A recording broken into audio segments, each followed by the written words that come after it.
Wonderful. Thank you, Karen. Good afternoon, everyone. Thank you for joining us today in this beautiful day. Nice and bright outside. I hope you're safe and healthy and well. We are going to talk about mathematizing today, which is an art form of integrating math into the classroom.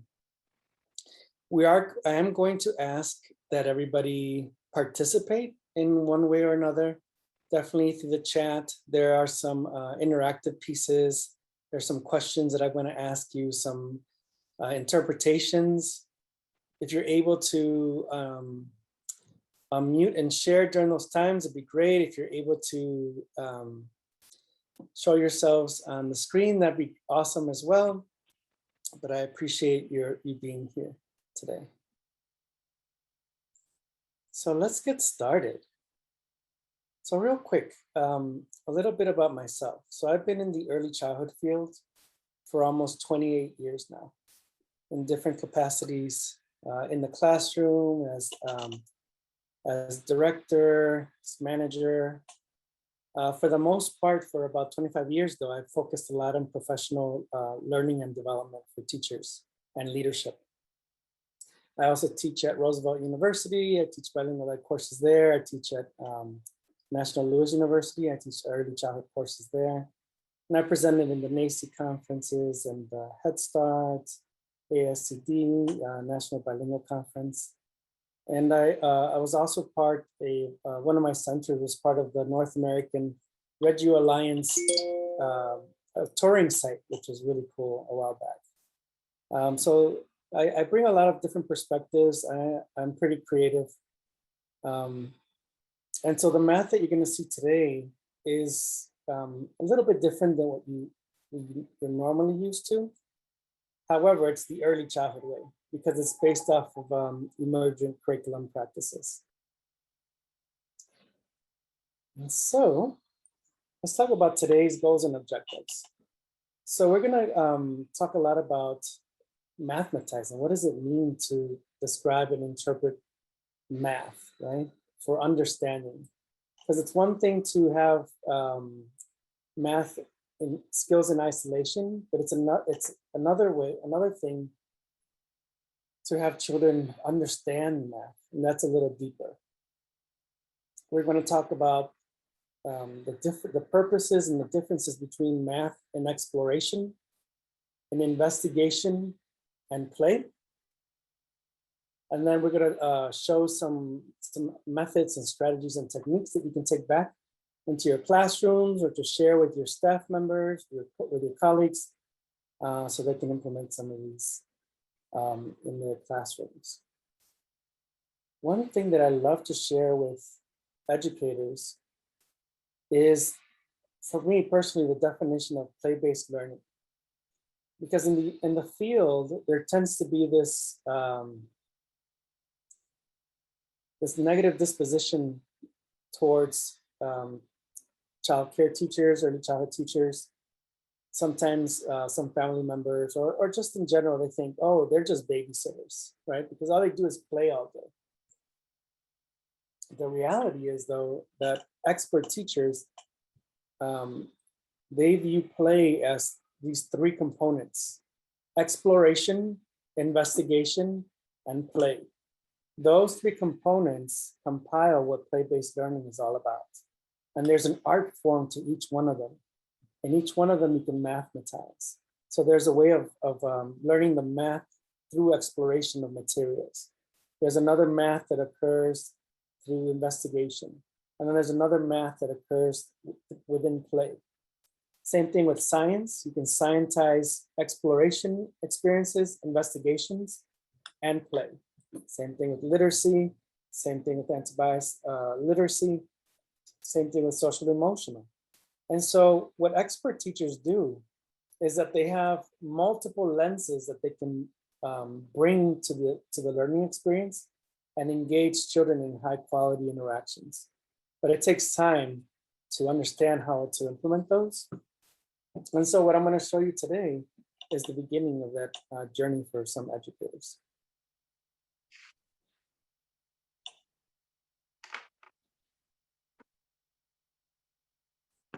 Okay, so emergent, there's two forms of math, in my opinion. There's the science of math, and then there's the art of math. And so the science of math is what you see with your state standards. They tell us you have to sort with the children. And so you bring in these teddy bears and you have children sort by colors, right? Or by shapes or by forms. And so a child might say, you might have a child create a pattern that's yellow, red, yellow, red, yellow, red, right?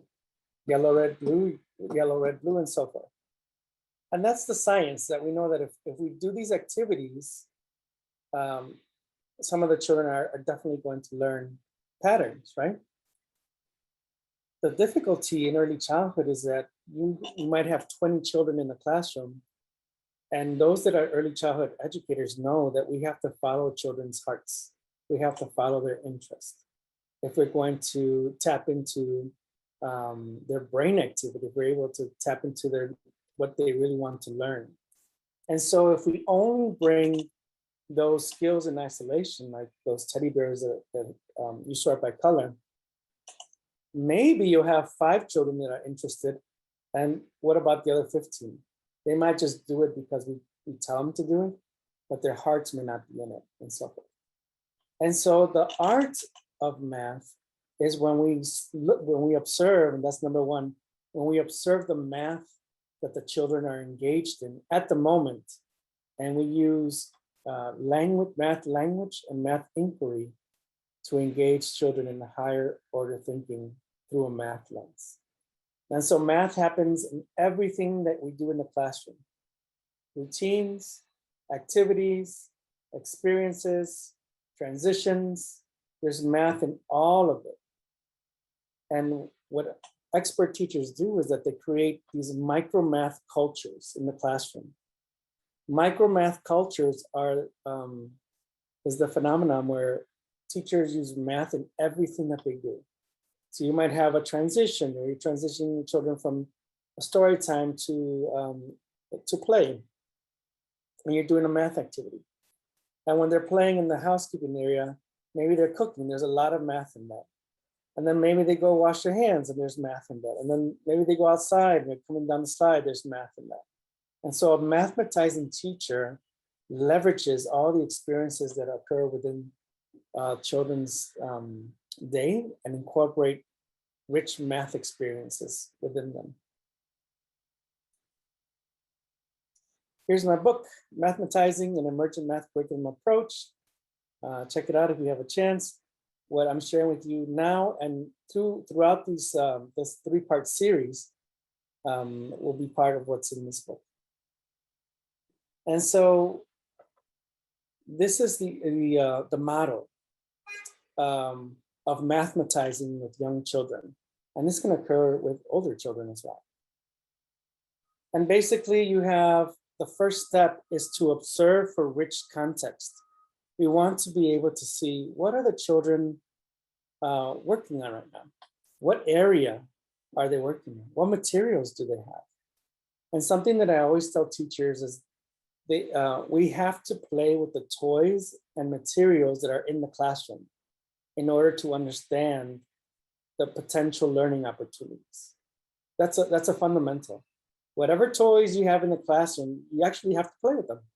Play with the toys and share that knowledge with others so that we can all learn from each other. But step 1 is observe for rich context.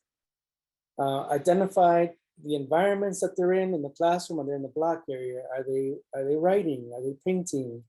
Are they in the water table? Are they in block play? And so forth. Another opportunity is to recognize the physical movements and actions that the children are doing. And I'll give you an example.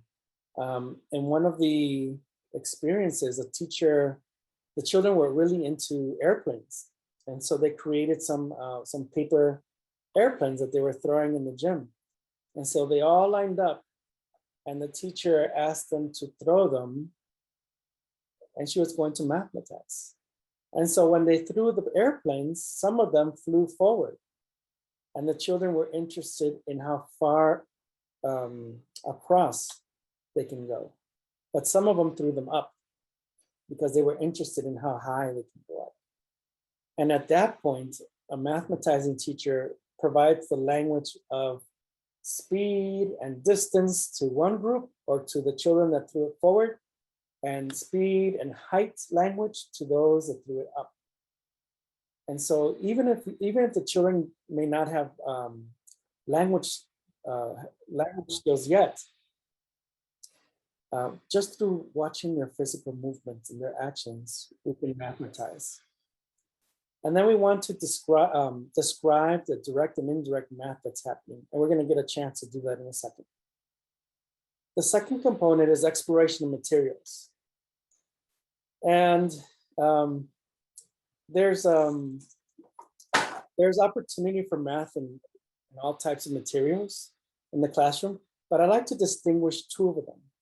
And I call them, you have your creative materials, and you have your constructive materials, okay? So creative materials are those that children can create things that are open-ended and aren't necessarily structured.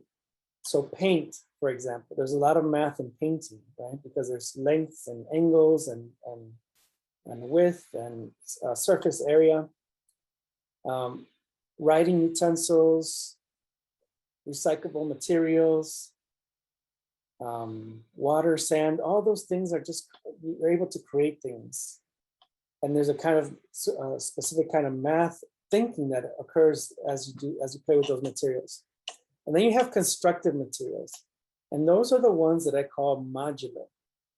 So block play, PVC pipes or tubes that connect, those are constructive materials because when you put them together, they construct with precision, right?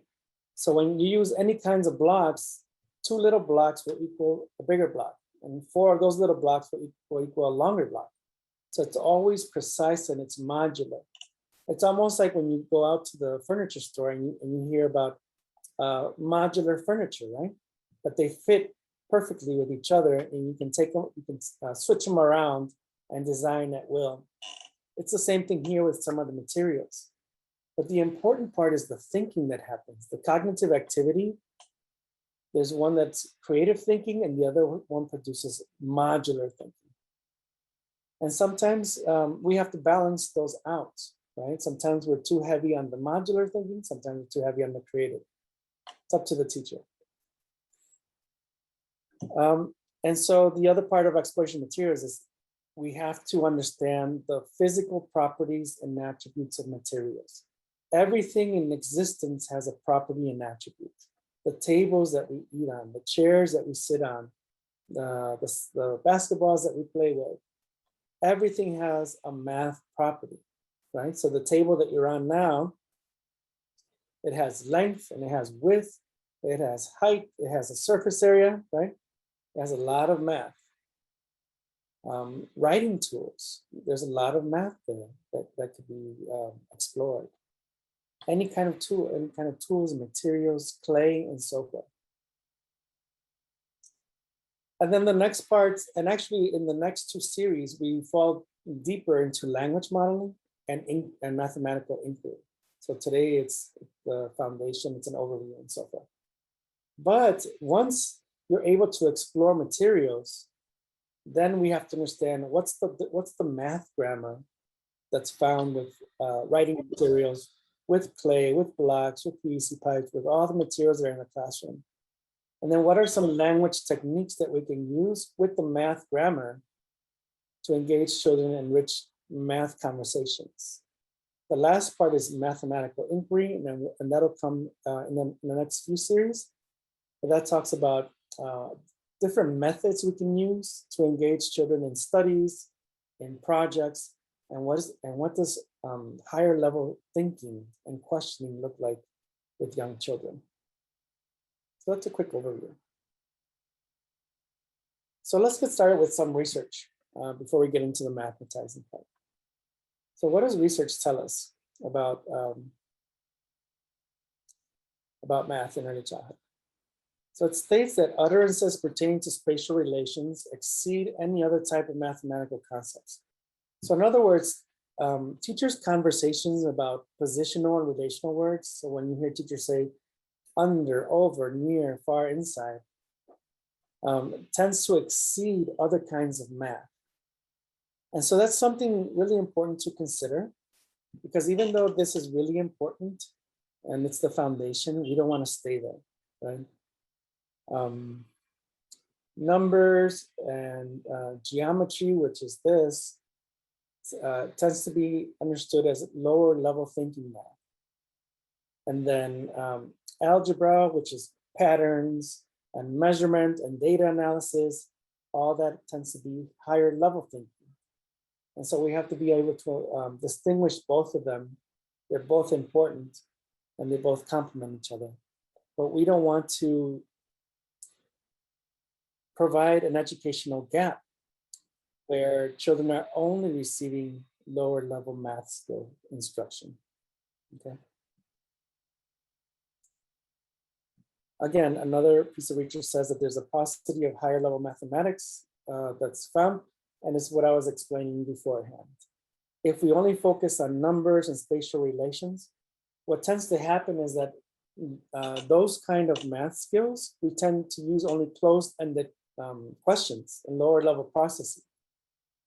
And so we have to be able to provide those higher level thinking opportunities, and those usually come through algebra or the patterns, measurements, data analysis, and so forth, and some number operations. And we know that math is a predictor of achievement. Once children get to first and third grade, if they don't have a strong foundation of mathematics, there's a lot that can be wrong, because after third grade, it's very difficult to catch up. And especially for children that may not have the resources to have extra support, they may be left behind. So it's really important that we start thinking about providing high quality math instruction and experiences for these children. And then the last piece of research for all of you, this is why we created this 3-part series for you all, because accountability measures focus on skills is deprofessionalizing teachers. So in other words, if we only focus on pre-described curriculum, if we only follow a curriculum that someone else developed for us, which is important, right? But if that's all we follow, and we don't get to the point where we're able to design and implement our own curriculum, that deprofessionalizes teachers, right? That takes away from the opportunity for teachers and leaders to think creatively, to design, to generate, to test, to explore, to see what works, and then enhance. And throughout an educator's career, that process of self-assessment and self-analyzation and self-transformation gets lost. And that's what really makes critically reflective practitioners, is when you're able to create and test and revisit and just keep going through that process over and over and over again. And that's why it's important not just to have this 3-part series, but to make it a long-term professional learning community for you and for your school community. Maybe you'll take some of this information and build something that's professional, that provides professional learning experiences for your team or for your colleagues, for your school, and so forth. And that's what builds teachers exponentially. All right, so let's get to mathematizing. So here's the definition from the Merriam-Webster dictionary. It means to reduce to mathematical form. And that means that math is in everything and everywhere, right? And when you reduce something to mathematical form, that's mathematizing. For me, it's the process of understanding math within the context of children's lives. Because I am an emerging curriculum practitioner, I engage children in the math that they're focused on at the moment. And that way, they're able to pour their hearts into the work. And we know that children are passionate about the things that they're interested in. And so here comes our first interaction together. So I'd like us to put on the chat, write on the chat some of these interpretations here, some of these ideas. So this is the Anaheim Convention Center, pre-COVID, of course, right? It's kind of sad, but we'll get there at some point. Where I was presenting the mathematizing approach at the NACE conference. And so this is outside the convention center. And you see these beautiful, tall trees, right? Palm trees.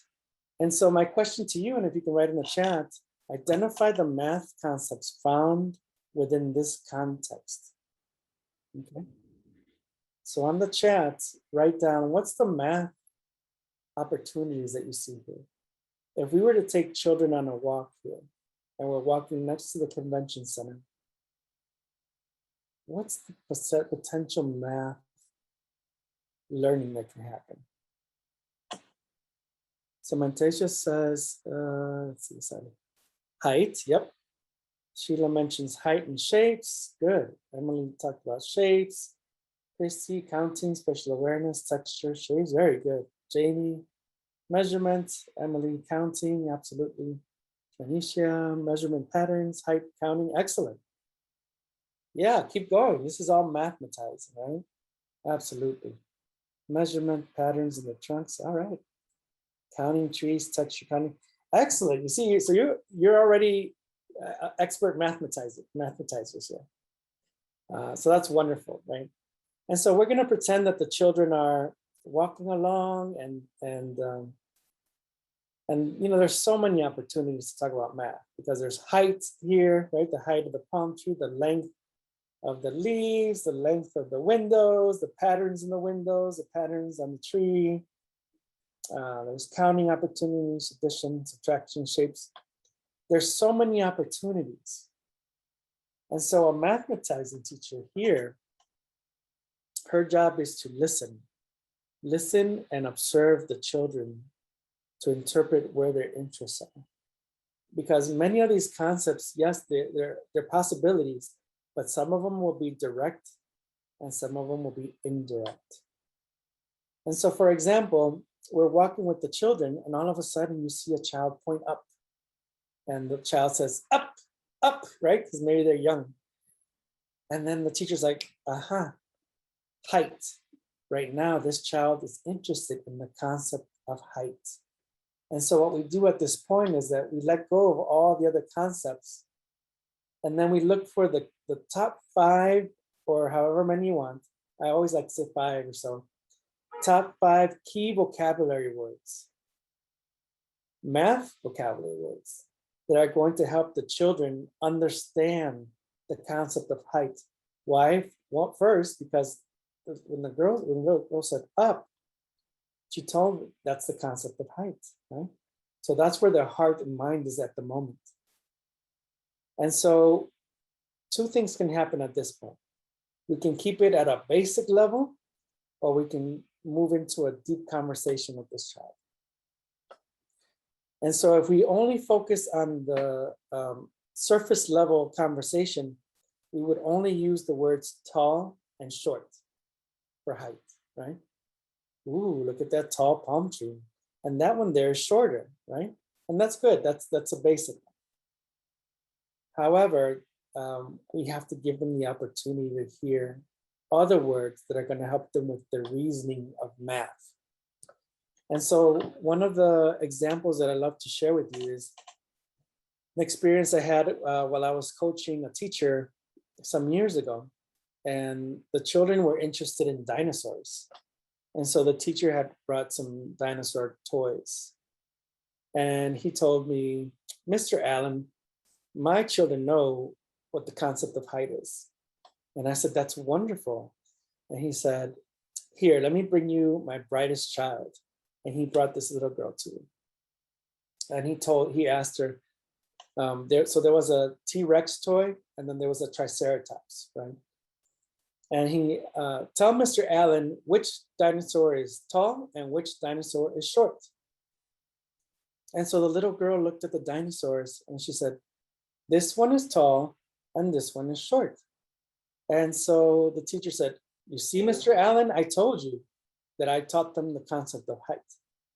And I congratulated him and the little girl for knowing that. But then I asked the little girl, oh, could you tell me why this one is tall and why this one is short? And the little girl looked at the toys, at the dinosaurs. And she said, this one has horns and this one has feet. And I said, thank you for giving me your reasoning. I love the way you're thinking. And then she went away. And so the point here is that young children need to hear the math reasoning words needed to reason about concepts.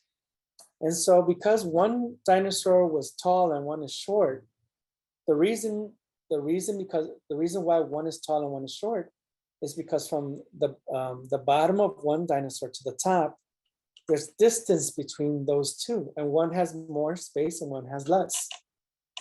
And so in order to get children to think critically and to reason in depth, we have to provide more than just the basic skills, more than just the basic language or surface level language.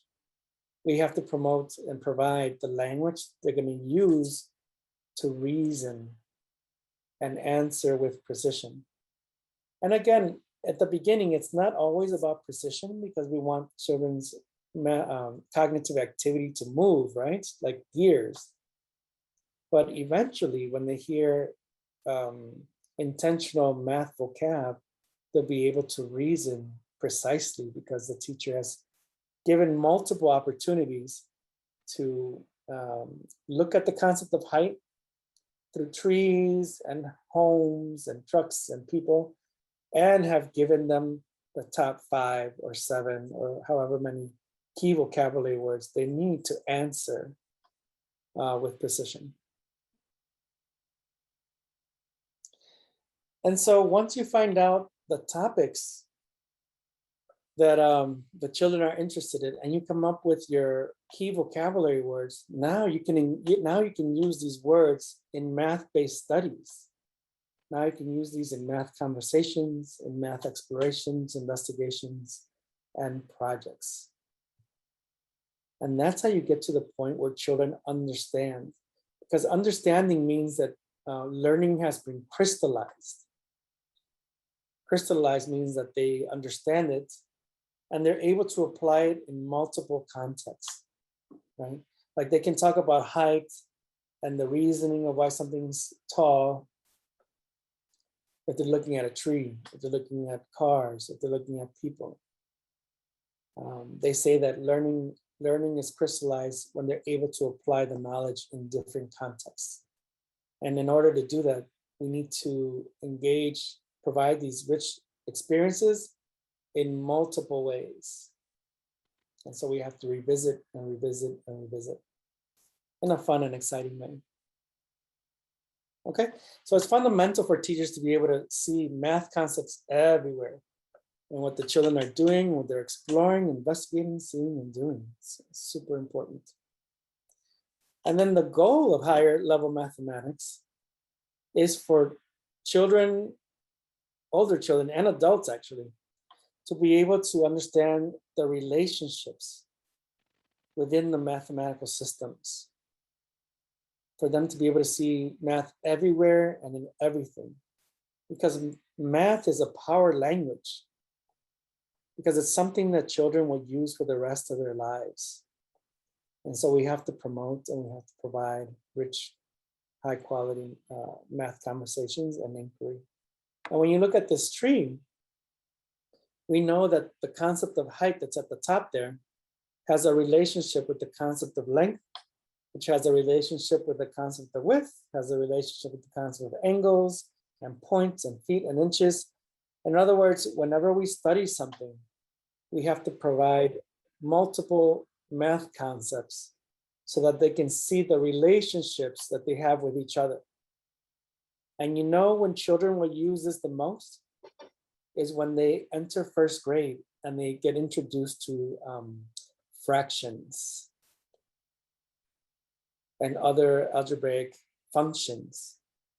Because when we work with fractions, if we're adding or subtracting fractions, we have to know that there's a relationship between addition, subtraction, division, and multiplication. We can't solve problems unless we know the relationships that those concepts have with each other. And so when we provide opportunities where we allow children to see that, hey, if we're cooking, guess what?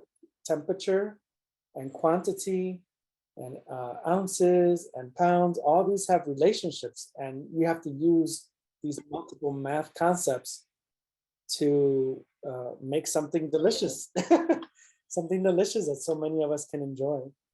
And it's the same with anything else in life. We have to know the math relationships that go along with that situation. All right, so let's jump into this. Math exploration and math investigation. Awesome. Let's see.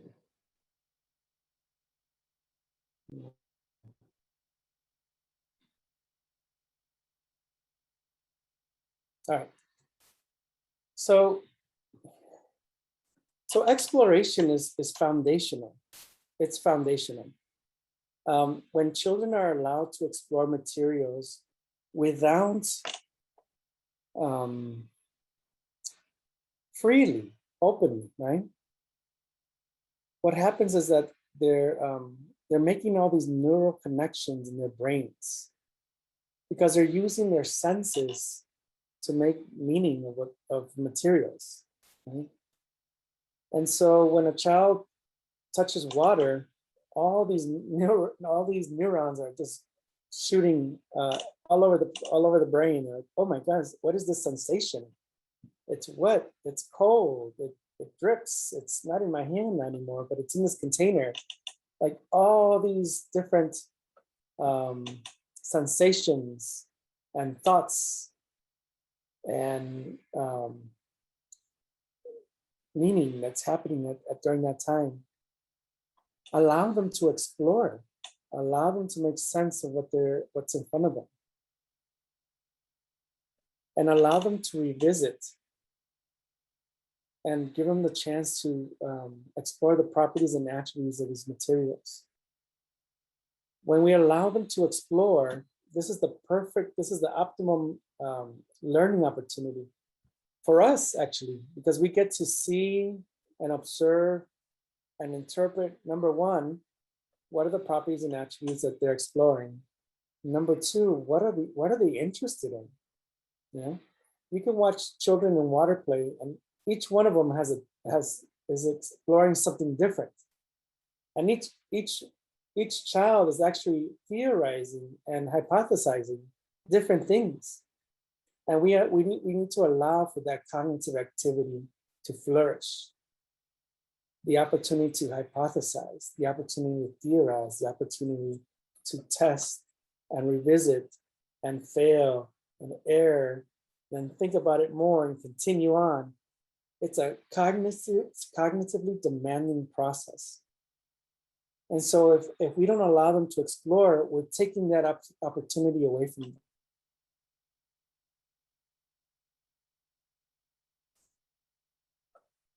And so when we look at this picture here, we have a child that's in the water at the water table.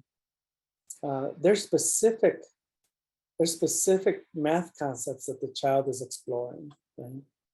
So if he's taking a cup and he's pouring it in and filling the container, there's volume, right? Volume is all about how much of something is inside of a container.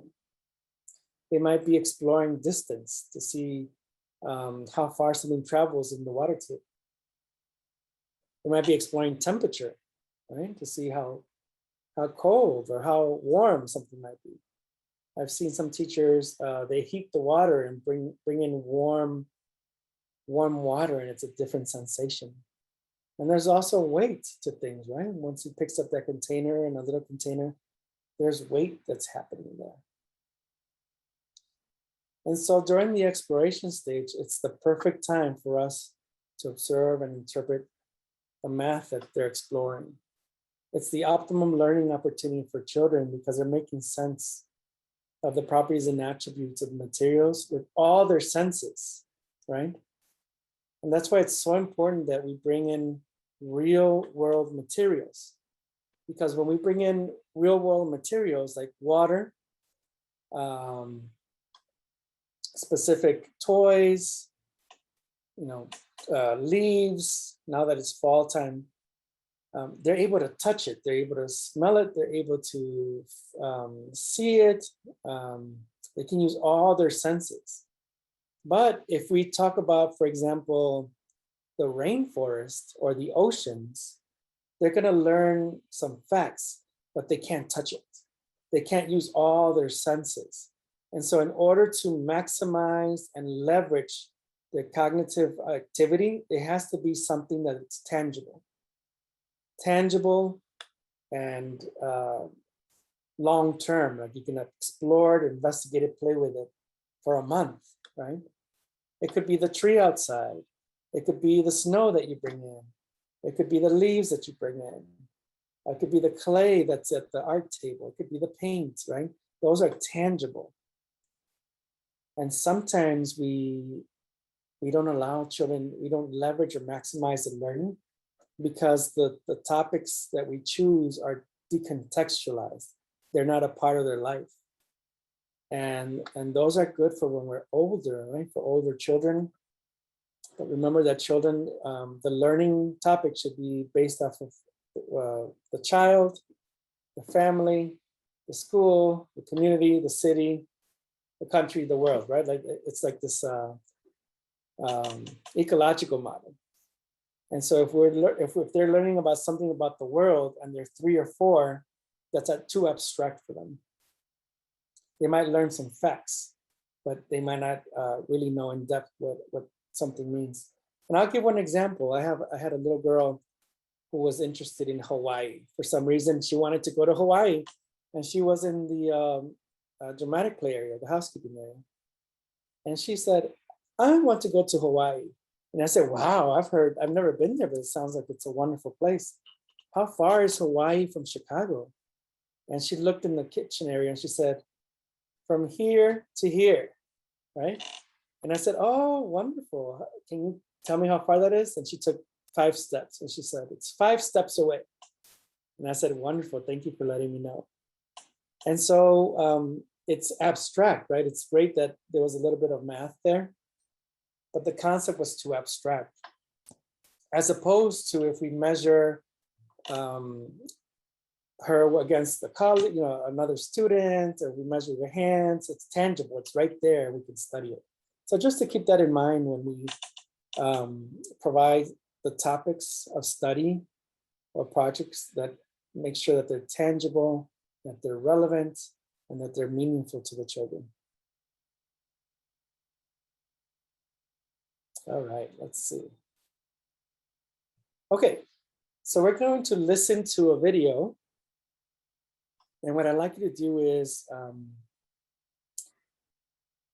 listen for the math words that are being used, what math concept, what is the child interested in.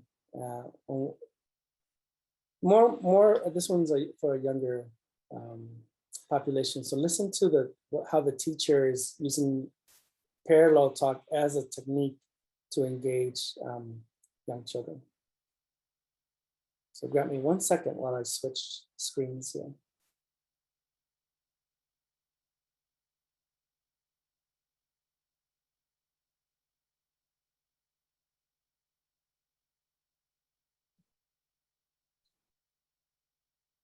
Okay, here we go. And then just start typing in the chat the math words that you hear. And if you want to put some other ideas of how you think this is benefiting the children, you can do that as well. Okay, you're going to add one more and put that, oh, and then a longer one. Oh, and then it's adding some more. It fell. The blocks fell. How can we make it stay? How can we build to make it stay? Let's see what we can construct. Let's explore why it's falling. Yeah, Oh, thank you. Oh, good manners, Helena. Oh, you're straightening it. Okay, it's balanced. Naomi, your blocks are falling every time you build them upwards. What can we do so that it doesn't, the blocks don't fall? Be careful. Do we need more space at the bottom? Okay, you're gonna try. Oh, nice balance, it's not falling. So you had this one that gave you a little bit more area. The blocks, did you see that? It has like a little hatch. Oh. What can we do it, Naomi? It fell down. All the blocks fell down again. Do you want to try to make a bigger base area? Yes, you have a tiger. Excellent, excellent work there. I'll give you about 20 seconds to jot down any other observations that you caught there with math language she was using.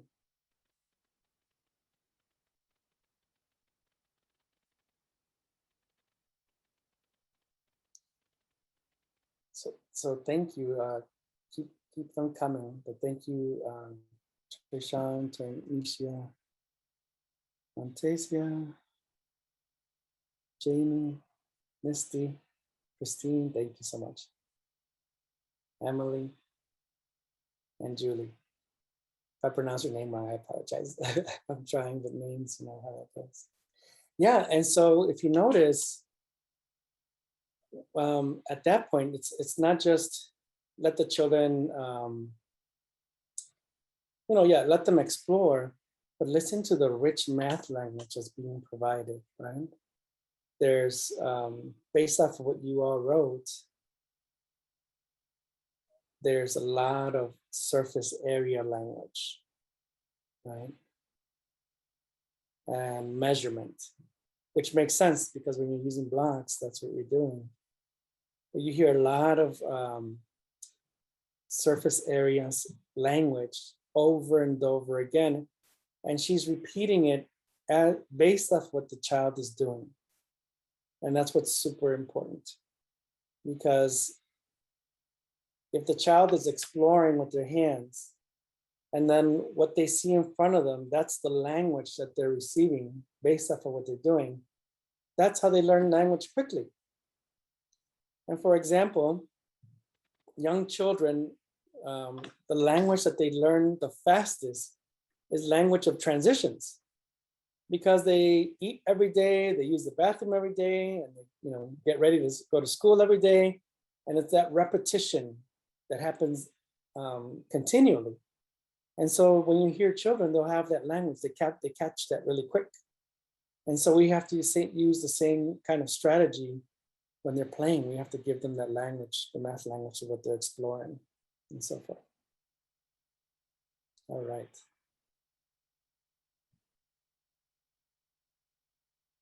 Okay, so let's jump to investigation. So we talked about why exploring the exploration of materials with a math lens is super important. And in the chat, write down what you think is the difference between exploration and investigation. What's the difference?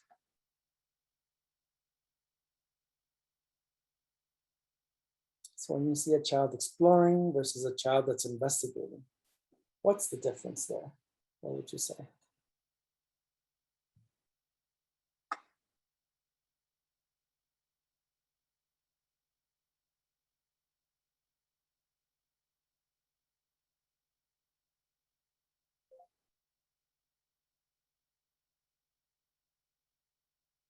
Let's see, Christine says investigating has a theory. Oh, that's a good one.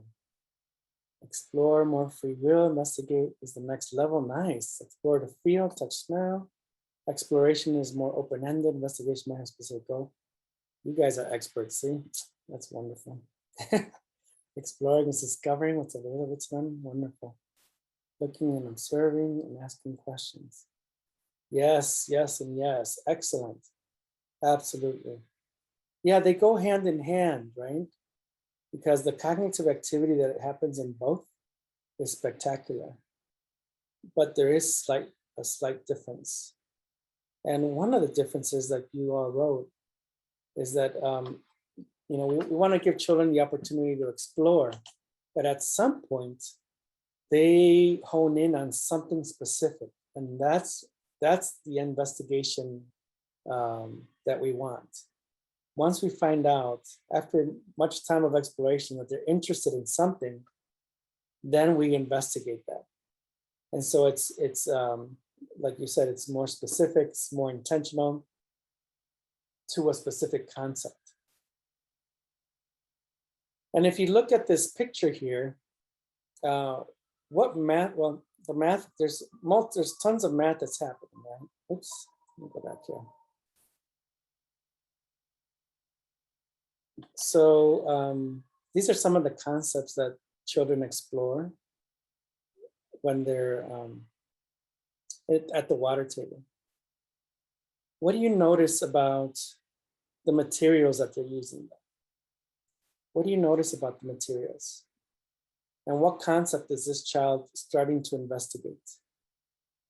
Let's take a few seconds here to think about it and share with the rest of us here.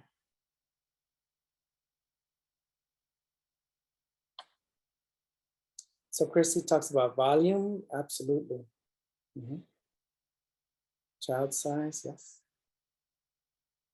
Volume for sure.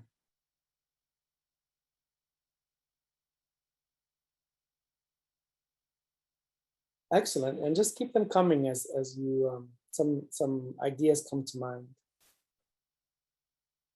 Different textures, absolutely, yeah. How much of something, some measurements, quantities, wet and dry, yeah, that's a good math one. Science one as well, right? And so here, for example, strategically, what the teacher did was started out with a little funnel and the red container, right? And she noticed that she noticed that the child was interested in filling, right? Because that's usually what they do, fill and dump, fill and dump. But then after allowing the child to explore that, then the teacher brought in another material, right? In a way to scaffold the cognitive activity that's happening. So she brought in a sponge. And so now they have to think deeper. And what happens is every time a teacher, an educator adds a new material, you just added a new problem for the child to solve. Anytime we use a new material, please take this back with you. It's another opportunity for the child to problem solve. And I'll give you another example. We're used to using number 2 pencils, right, in the classroom. But did you know that there's graphite pencils? And there's about 20 different kinds of graphite pencils. 10 graphite pencils have soft lead, different kinds of soft lead, and then you have 10 pencils that have hard lead. And every time you change the graphite pencil, it's a new way of creating something, because the soft lead smears. You can smear the paper with the pencil, right? And with the hard lead, you have thin lines that go across. And so when you change the pencils, it's a new problem solving opportunity for the child. And that can happen with any material. Anytime you change the material just a little bit, guess what? It becomes more cognitively demanding for the child. And that's why it's fundamental to change the materials here and there, quite often actually, because it gives them the opportunity to explore, investigate, and problem solve again. And so with this water play, these pictures here, the teacher didn't just throw all the materials in the water table and say, go at it. No, she started little by little, added a material, and then scaffolded it with another material, and then scaffolded it with another material. And that's strategic, right? That's fundamental because it's adding to the cognitive activity.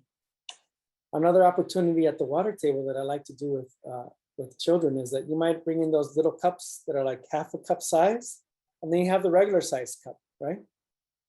And now you're working on fractions. And so if you bring in a bigger cup, Now you're going to need 4 of these little cups to fill the bigger cup. And if you bring a larger container, now it's modular, right? And now they're going to be thinking modular with modular thinking, and they're going to be thinking in fractions. Just because the teacher intentionally brought halves, cups of different sizes, that when you fill them, they're precise. And that's pretty powerful, right? When you think about it. And it's cheap. They're just little cups that you bring in. And so with all kinds of materials, there's different kinds of scaffolding strategies you can use to support children's investigations throughout their play. And so at the investigation stage, children are now more focused on specific math concepts that capture their attention. Like in this photo here, children are enjoying different receptacles, containers. You can use wet measurement materials, dry measurement materials. And this is the perfect opportunity for teachers to provide rich math language and inquiry based off what the child and the children have told us that they're interested in. And so a mathematizing teacher would be at this water table, and one child might be interested in volume because he's filling some cups. Another one is in buoyancy because they're pushing little boats or something up and down. Another one might be interested in another one. And so what a mathematizing teacher does as a way to teach with an equity lens is that with this child, she has a volume conversation. With this child, she has a buoyancy conversation. With this child, she might have another type of math or science conversation. And that's equitable, right? Because we're following their lead and we're providing experiences based off of where their hearts and minds are.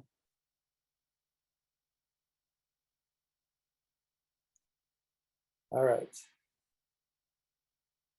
At the pinnacle stage, children use math that they explored and investigated to problem solve. And so because we provided lots of opportunities for exploration at the water table, that cognitive activity that they use for a week or two of exploration, they can use that thinking, that background knowledge, that background experience during the investigation, right? And what sometimes happens, and I've seen this almost 30 years, I'll give an example. You might have a teacher that's reading a story and she asks a higher level thinking question, and maybe one child or two answer. But if the opportunity to explore and think in other ways was provided, when the higher level thinking comes, they could use those experiences to answer. And it's the same thing with math here and exploration. If we allow them to explore, they're going to use that experience during investigations and during play to make meaning of things. And they'll be able to make stronger connections when you bring in the math language and the math inquiry to that experience. And so all of these are so important, given the opportunity to engage and revisit for a long period of time. All right, so here we go again. Now we're gonna need your help. We're gonna interact with one another. And remember that even though we're at online and we're Zoom, we learn from each other's background experiences. We learn from each other's ideas. So the more we share with each other, the more we learn from each other. So please take the time to share your ideas here. So when you look at this picture on the right there, on the chat, what concept is the child investigating? What 3 materials can we add to the water plate to scaffold the same concept? And let's do those 2 for now. What concept is the child exploring or investigating? And what 3 materials can we add for the child to make sense of the same concept? Because this is important. So cause and effect is a really good science concept, which is great. Measurement, good. What kind of measurement? You can be choose one of the measurement topics. So volume is part of measurement, absolutely. Different sizes is part of measurement. Yeah, there's multiple measurement concepts there. What else is the child investigating here? Cause and effect, measurement, volume, size. Yes, thank you, Jamie. Materials that water and don't. Oh, yeah. That's right. Yeah, yes, the water flow. And that's so exciting, right? Something as simple as a colander there that we're using as a prop. But watching that water just splash down, right, is amazing. The water flow, yeah. And water flow, we could say quantity, right? The quantity of the water that's going through the colander. Different size holes in container. Good, Misty. Yep. Materials that hold water and those that don't. Excellent, Christine. Yes. How fast the water. Oh, that's a good one. Yes, absolutely. Is being dumped in. Yes. Properties of water, Julie. Thank you. At smaller materials, different sizes. You got it. Excellent. And now, what three, based off of the concept you mentioned, what three materials can you add that the child can focus on the same concept? Because this is really important. We have to give them the opportunity to look at that concept over and over and over, but the same one with different materials, right? So what would those 2 or 3 materials be for you?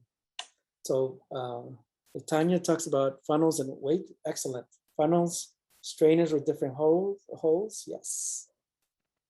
Using sand. Yeah. Rice sometimes.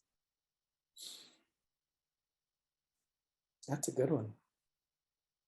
Funnels, items with larger and fewer holes. I love it. Yeah, you can bring in more funnels or containers with different holes. Absolutely.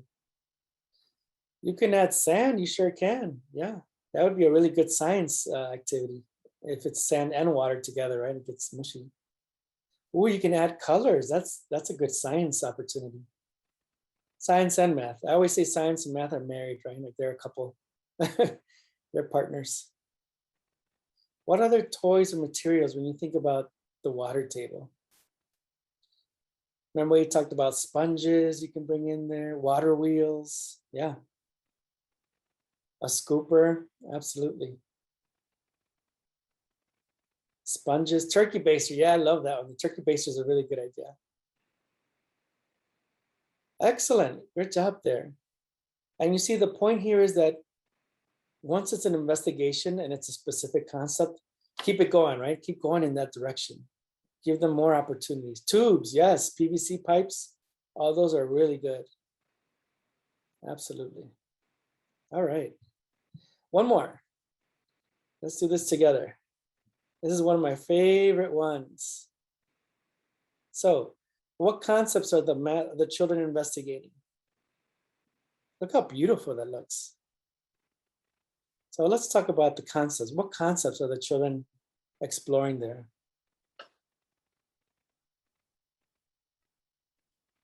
I'll make it bigger now. That's it.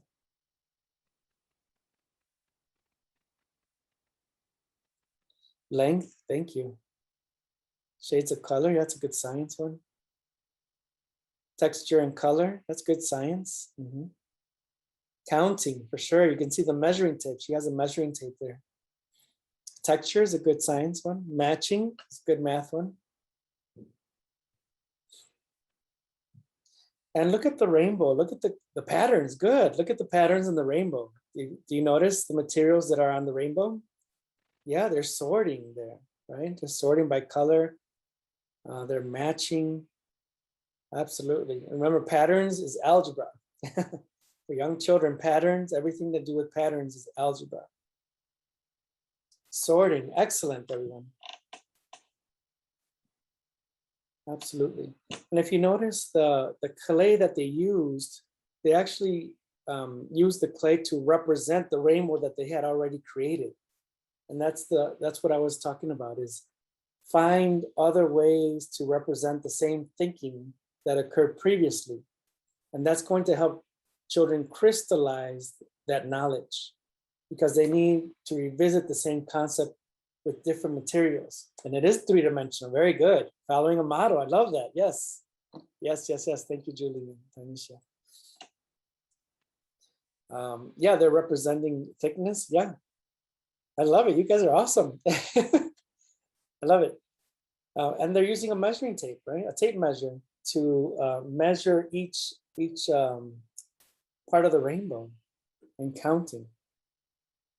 And so it's a rich and beautiful experience, something that you can, arcs, yeah, absolutely. Something you can recreate in your classrooms, at your centers. Take some really nice pictures of these, and then create a documentation panel that you can share with the community so they can learn from your experiences. Wonderful. Oh my goodness, it's 5 o'clock already. All right, let's move on. Okay, so this is the time, real quick, 1 minute. What reactions, feelings, and thoughts do you have so far about what we've covered?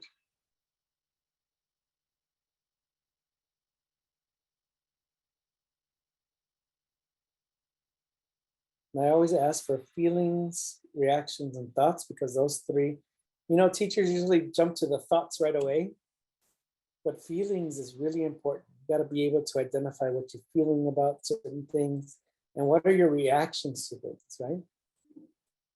Shoshana mentions, I've never realized how much math is associated with a good task. Yep. Surprised how much math language I know. Yes, absolutely. Such as sitting at the table. Yep. Math can be used at all times. Yep, absolutely. All day long. Breaking down the steps. Good. Excellent.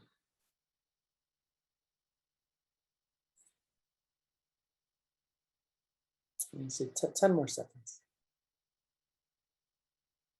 This excites me, it reminds me to ask those important questions and expand your thinking. Absolutely. Please show them more opportunities to explore than investigate. Yeah, that's one strategy, right? Let them explore. Get all those synapses firing up in the brain, and then go talk to them about it. Yeah, offer a wide variety of materials. Absolutely. And I think what's beautiful about this approach is that you're going to see the children's faces light up with joy and excitement because you're following their lead, and it's an in-depth experience, right? It's not just your basic skills. It's not just do what the teacher says and write your numbers and do this pattern. No, we're following their lead. We're giving them rich language, rich inquiry. And what's going to happen when you incorporate that in the classroom, you're going to hear the children using a lot of math language. You're going to hear the children use a lot of math language with each other. And then that turns into them teaching each other those math concepts because one child learns one part of math, another one learns something else about math. You put them together and it's spectacular. They teach each other. And sometimes these teachers that mathematize, they just stand back and let the children teach each other. And you just jump in and scaffold little by little. All right, thank you for sharing. Let's see if I could erase this screen here. Okay. All right, so in this picture here, this child's creation represents, how do I make this? A restaurant that he and his family went to for his birthday. Sorry, I'm trying to move this chat box out of the way. No, okay. And so what he said is, this is the restaurant, and those are the beams on the ceiling, right? Now what you have here is a bunch of clay, some terracotta clay, and some blue Play-Doh, and some balsa wood sticks. And when you mathematize, anything that they build can be math, right? And so when this child says, this is a restaurant, and these are the beams on the ceiling, the beams, right? There's length there, there's a starting point, an end point, there's width, there's length, There's all these dots. There's the building, the structure. Like there's so much math opportunities there. So even if you give them creative materials, there's a lot of math that can happen there. Okay, we're gonna move on.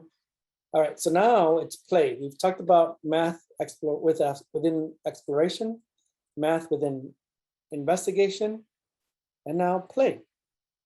And so during playtime,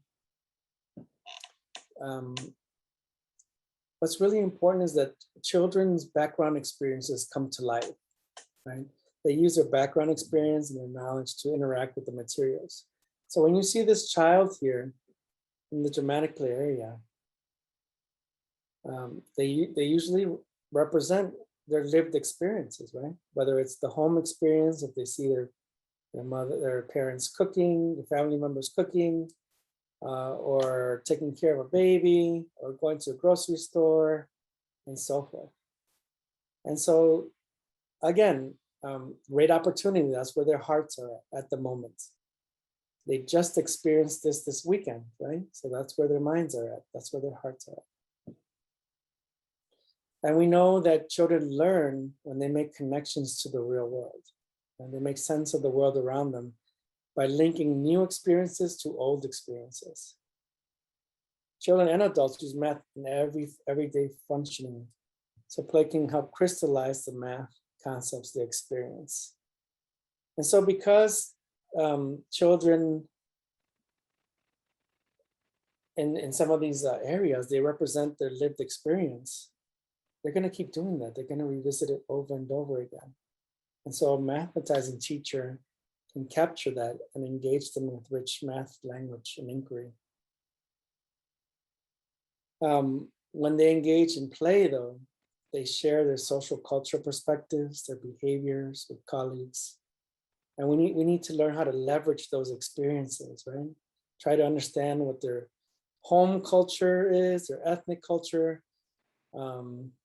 I love the home culture because even if you have a group of children that are from a similar ethnic culture, the home cultures are usually different, right? Everybody's different. We might be from Chicago, but some are from the South Side, some are from the North Side, some are from the suburbs, different home cultures, right? Different experiences. And so it's really important to get to know those and leverage those during experiences. Imaginative play can turn into long-term studies that can help them develop mathematical relationships. Children that love to play in the dramatic play area, if they love to cook, then guess what? There's temperature there. There's quantities there. There's the price of the food that you had to purchase, how far you had to travel to the grocery store. There's all these math concepts that have relationships with each other in order for a meal to be prepared. So in order for math connections to turn into math relationships, they need multiple opportunities. And that's something that I've been sharing throughout this whole time is revisit the same concepts over and over with the same and with different materials, because that'll help them learn math for understanding. And so one of the strategies that I like to share with educators is to intentionally plan experiences for the children. And for example, here, if you use a little plan like this one, where you have a topic in the middle. And for example, it could be cooking, right? Like we were talking about cooking. And so one concept could be traveling to the grocery store. And as children travel to the grocery store, there's distance. When you get to the grocery store, another activity could be there's prices, like there's prices for the food. Some food you have to weigh. You have to pay for the food.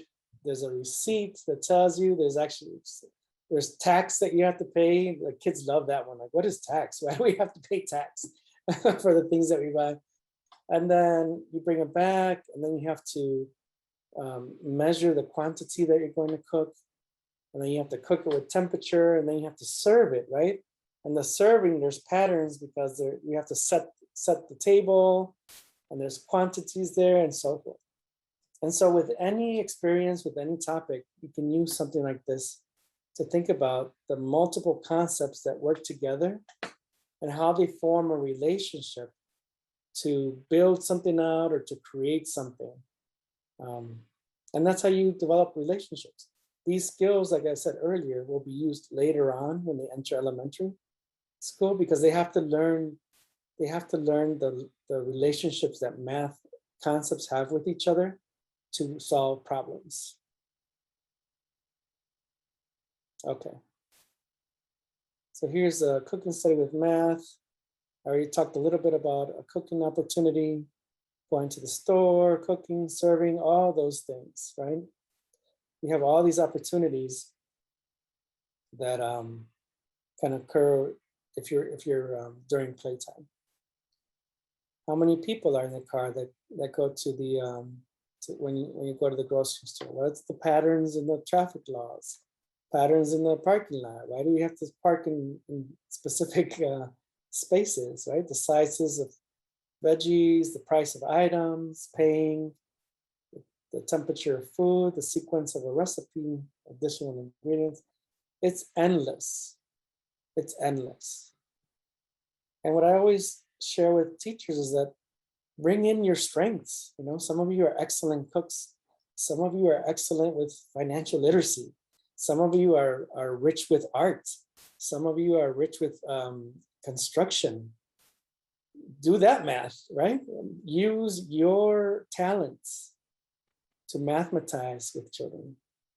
And they'll love it because they love their teachers. And when they see that it's something that teachers love, many of them are going to follow and have a joyful interaction with you when you're mathematizing. All right, let's see. Okay, so I'm going to show a quick video. So I'm going to stop here.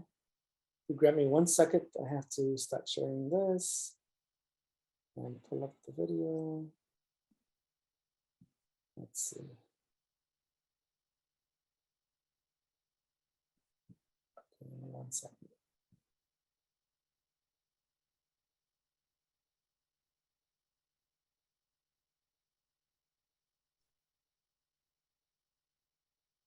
It's actually audio. Okay, we're going to listen to. Okay, now we're sitting at the table. What are we doing at the table? It's early in the morning.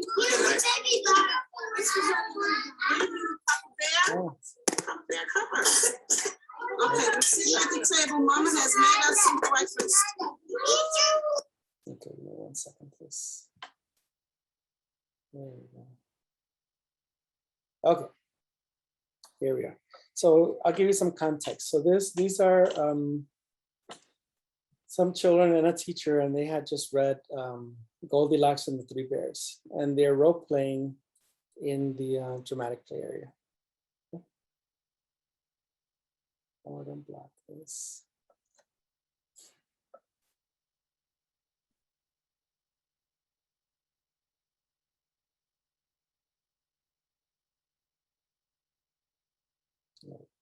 Okay, now we're sitting at the table. What are we doing at the table?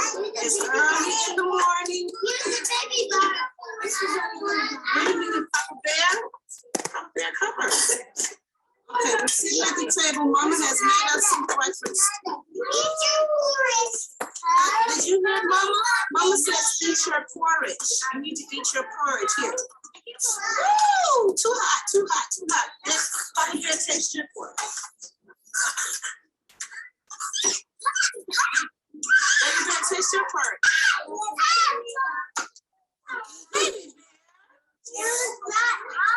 Yours is not hot. Did you eat it all? Did you eat it all? Well, Papa Bear says that his porridge is too hot. And Mama Bear says her porridge is too hot. So what should we do now?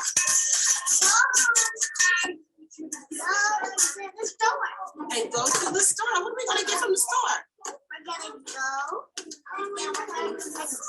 But what are we going to get from the store? You going to get candy from the store? Baby bear, where are you going? You're supposed to be traveling. Mama bear, where are we getting from the store again? Some candy for milk and cereal for everybody. All right, so let me share this one more time. All right, so what background knowledge did the children use to make sense of the Goldilocks book? What math were the children using within these contexts? And what kind of math language and inquiry can be incorporated by the teachers to engage them in ongoing, sustained, and in-depth interactions?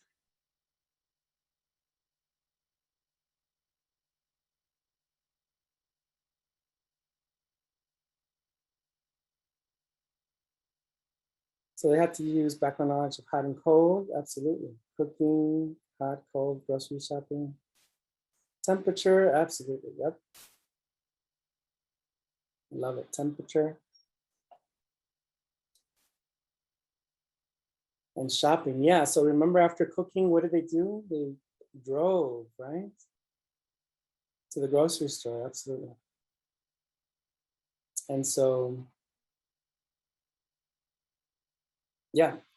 So distance is an opportunity there, quantities, temperature, distance, yep, you got it. You got it. So those are the money, yes, absolutely. So those are the conversations we should be having intentionally and allowing children to make, understand those relationships that those math concepts have with each other during playtime. All right. 5:18, all right. So here's another opportunity for building relationships. So what I'm sharing here is it's a method of planning for lesson planning, right? So think about when we lesson plan, how do we lesson plan for relationship building? And I'm talking about academic relationships, not social emotional relationships. Those are really important too. But here is how do we lesson plan so that we're building mathematical relationships within children? That's a different way of seeing lesson planning, right? Instead of seeing math in isolation, or I'm going to do one math activity here, one math activity there. How do I bring in these 5 math concepts within the next week or two, and then make them understand that they have a relationship with each other? And if you look at this castle that this brilliant little girl built, you'll see that there's all these relationships. There's lines and shapes that have a relationship with addition, with length and width and patterns. When you look at the castle, the concept of height from the walls has a relationship with the concept of width, which has a relationship with the concept of perimeter, has a relationship with the concept of height, and so forth. Like there's so many things, and they all have relationships. But unless we're sharing this knowledge with them intentionally, they won't get that, right? So we have to be able to, and this idea about building children's academic relationships happens in everything, in science, in literacy, right? There's different concept relationships, and we have to bring them together to build things. And I know that for the 3rd part series, the 3rd one, the 2nd one, we'll talk about mathematical physics and how those two have a relationship, and you can do really cool engineering things with the children so they can get that experience as well.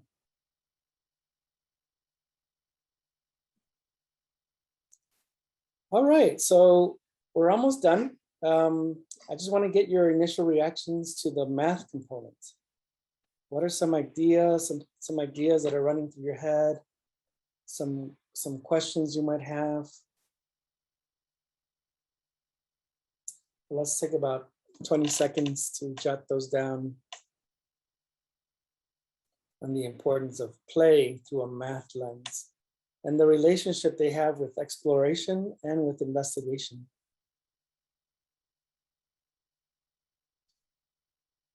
The importance of talking about the bigger picture when introducing a new concept. Good, that's excellent.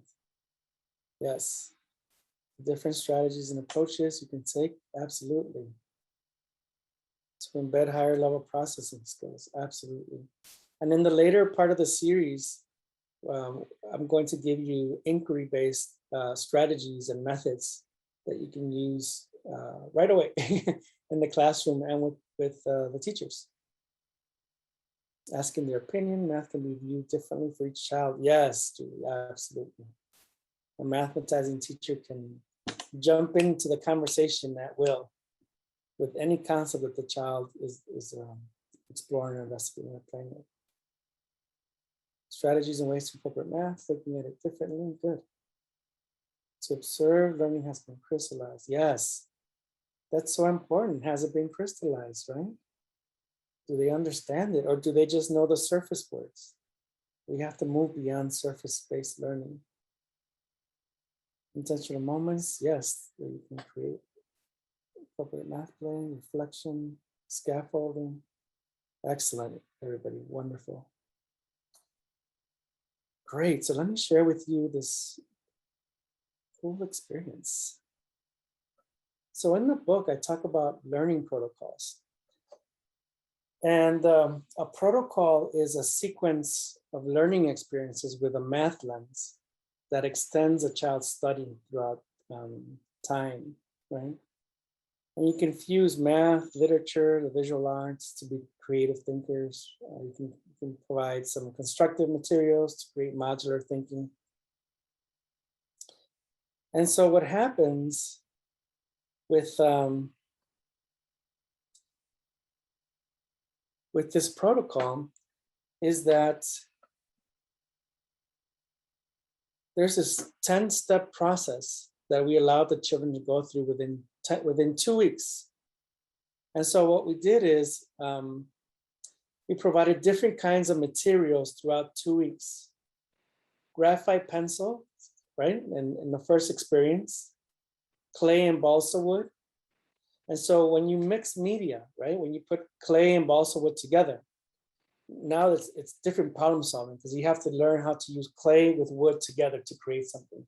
So it's cognitively demanding. Acrylic paint on canvas paper. And canvas paper, unlike regular paper, has a texture to it. Okay, so that's another problem solving. Acrylic paint is rich, right? Try to buy acrylic paint. They have some in different stores that are for children. They're beautiful, right? We're so used to the tempera paints, but acrylic is gorgeous. It may cost just a little bit more, you get a little bit less, but it's worth it. Recyclable materials, unit blocks and magnetiles together. Cork and pipe cleaners, watercolors and sticks, wood and metallic paint, popsicle sticks and phone shapes, and then a photograph composition. So let's see what this looked like. Okay. That's a story that the child is telling over time. And so in this drawing with graphite pencils, the child and mother driving to the store, the child said. And you can see that the child used a couple different pencils, right? Because some of them are thin and the other ones have a little smear. That means that we must have used 2 different kinds of graphite pencils, one with soft lead and one with hard lead. And this is a really nice drawing for a 3-year-old. And so the next time they meet, they continue the story. You remind the child of what he drew before. So here we give them some clay and some balsa wood and the child representation of a restaurant and the beam he observed in the ceiling. This is a representation of a skyscraper and a conversation about his family going downtown. And you can see the acrylic paint. Look how rich that yellow is. Look how rich that red, that color is. It's beautiful. A representation of a rocket ship where he went to another planet. And remember that as the children are engaged in these materials, we're mathematizing. We're giving them the math of what they're doing. We're giving them the math of what they're seeing, okay?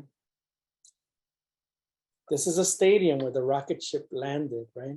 So every experience scaffolds over the previous one with different materials. And this is a beautiful stadium. You can see that they worked on length and width and perimeter and surface areas with those magnetiles. And this is the language that I'm giving children as we're going through these experiences. We're saying surface area, the whole area, filling in the space, making it taller, building the perimeter.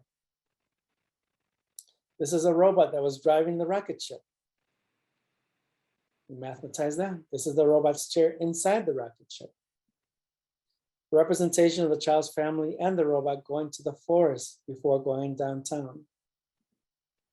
A representation of the family and the robot flying on a plane and then going downtown. And this is the final composition. Once the child has had 2 or 3 weeks, however long you can make it, and the teacher has mathematized every single creative experience. You can use Photoshop with this or some photo editing tool, or you can go old school. You can cut out the photo and put it in the copier, right? And just put it together. And this is the child's representation of all the characters and structures he created during the 2-week study, integrated into one final composition. For us, we blew this up and we added some narrations, and we put this as a documentation panel in the hallway. So the parents, the family members can see what transcribed during that time, what learning transcribed. And also when you put this out in your centers, in your schools, in your family child care centers or your homes, we're educating others about what's happening in the school, you're showing the thinking, the theories, the hypotheses that children engaged in, the products that they provided, right? And so it's fabulous. This is a fabulous composition that all of us can partake in. And it doesn't have to be these materials. You can use any kind of materials as long as you follow that pattern. So in ending, what are some final feelings, thoughts you have about this protocol and any other of the ideas that we talked about today? Oh, good idea. You can get acrylic paint from the dollar store. That's good. Yeah, what were your thoughts about that protocol, the learning protocol? We have 2 minutes. I appreciate you staying here and sharing your ideas and your thoughts with us. I learn every time. We all learn from each other. Good, excited to share with teachers. Great, Emily. And remember, this is part of a 3-part series, so it's gonna get better. So bring them on. Ideas for the classroom, good. Thanks, Krishan.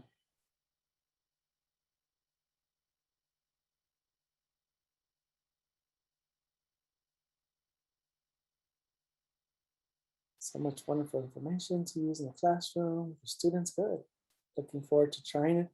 Great, awesome. So it would be great if you all could try this out and then come back next time and share your experiences, right? Like a professional learning community.